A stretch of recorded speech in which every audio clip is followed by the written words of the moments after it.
그리고 한 가지 더 제가 조언을 드리자면 협의를 할 때에도 소송을 제기할 때에도 친권자 및 양육권자 지정 청구에 더해서 양육비도 함께 정하셔야 합니다.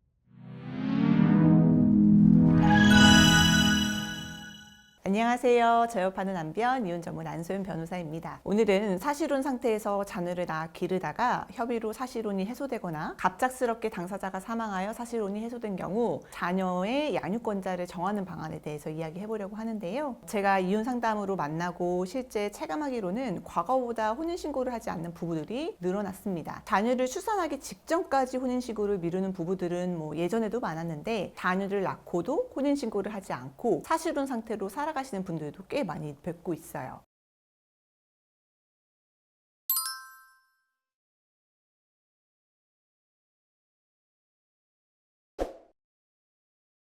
그런데 이런 재산 관련 문제 말고도 양육에 관한 부분이 문제가 되는 경우도 있습니다. 미성년자 자녀가 있는 상황에서 이혼을 하면 양육권자 지정을 법원에서 적극적으로 개입하죠. 협의 이혼을 할 때에도 자녀 양육에 관한 사항이 정해지지 않으면 이혼할 수가 없어요. 재판상 이혼을 할 때에는 말할 것도 없습니다. 법원에서 양육권, 양육비, 면접 교섭에 관한 사항을 정해줍니다. 그런데 사실혼 부부의 경우 이혼 절차를 밟지 않고 그냥 일방의 통보만으로 해소가 되기 때문에 법원에서 사실혼 부부의 이혼에 관여하지 않아요. 사실혼 부부가 이혼을 하려고 할 때 협의 이혼 절차와 비슷한 절차가 아예 없거든요. 위자료 재산 분할을 다투고 싶으면 따로 소송을 제기할 수는 있지만 따로 정리해야 할 재산이 없다면 법원에 갈 필요가 없죠. 그래서 미성년자 자녀가 있는 사실혼 부부의 경우에는 자녀 양육에 관한 사항이 잘 정리되지 않은 상태에서 그냥 머무르게 되는 경우가 많습니다. 우선 사실혼 부부의 경우 자녀가 출생을 하면 이 자녀는 혼인 외의 출생자가 됩니다. 우리나라에서는 아직 출생신고 자격이 아이의 엄마에게만 부여되고 있어서 아이의 엄마가 출생신고를 하게 되죠. 사실혼 관계에서 자녀가 출생한 경우에 친부가 자녀를 본인의 자로 가족관계 등록을 하고 싶다면 아이의 엄마가 출생신고를 한 후 바로 인지신고를 하거나 아이 아빠가 친생자 출생신고를 하면 가족관계 등록부에 부로 기재가 되어서 친자관계가 인정이 됩니다. 자녀의 친모와 다르게 자녀의 친부는 이렇게 가족관계 등록부에 부로 기재가 되어 있어야 사실혼 해소 후에도 자녀에 대한 양육권자로 지정될 수 있는 길이 열리는 거예요. 이 점을 꼭 명심하셔야 됩니다. 사실혼 해소 시에 친권, 양육권에 관하여 아무런 협의를 하지 않는다면 공동친권자가 되기 때문에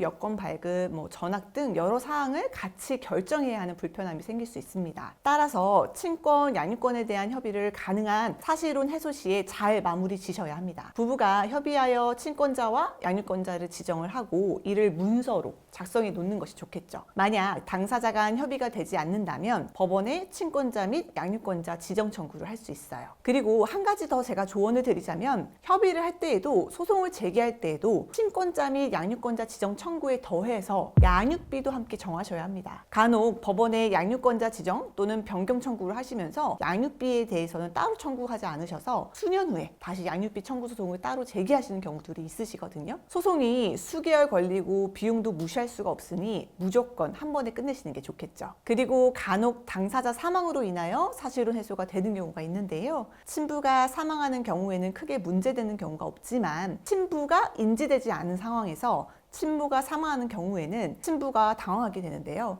이때에는 앞서 말씀드린 절차인 인지신고를 하셔야 한다는 점 다시 한번 강조드릴게요. 오늘은 사실혼 해소 과정에서 미성년 자녀에 대한 친권자 및 양육권자 지정을 위해 필요한 절차들을 안내해 드렸습니다. 사실혼 해소 시 자녀의 친권자, 양육권자 지정에 관한 사항은 잘 정리하셔서 이후 다시 불필요한 분쟁을 방지하셨으면 합니다. 오늘 영상이 도움이 되셨다면 구독과 좋아요 부탁드릴게요. 다음에도 도움이 되는 영상으로 찾아뵙겠습니다. 감사합니다.